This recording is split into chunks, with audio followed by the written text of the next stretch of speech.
ఈ యూనివర్స్‌లోనే అత్యంత destructive ఆబ్జెక్ట్స్‌లో black holes ఒకటి. ఏదైనా ఆబ్జెక్ట్స్ అవి ఏమైనా కావచ్చు.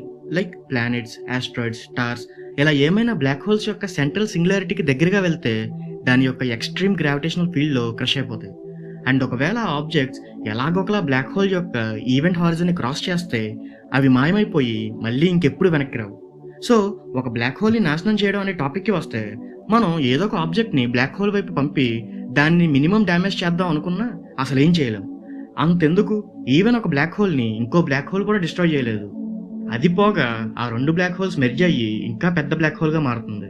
అండ్ ఈ ప్రాసెస్‌లో కొంచెం ఎనర్జీని గ్రావిటేషనల్ వేవ్స్‌లా రిలీజ్ చేస్తుంది. అండ్ కొంతమంది ప్రకారం ఎప్పుడో ఫ్యూచర్ టైమ్‌లైన్‌లో మన యూనివర్స్ అనేది ఈవెంచువల్‌గా బ్లాక్ హోల్స్‌తో నిండిపోతుంది అని. కానీ వాటిని డెస్ట్రాయ్ ఆర్ ఎవాపరేట్ చేయడానికి ఒక వే ఉండే ఉండొచ్చు. ఒకవేళ ఈ థియరీ నిజమే అయితే దానికోసం మనం చేయగలిగేది వెయిట్ చేయడం మాత్రమే.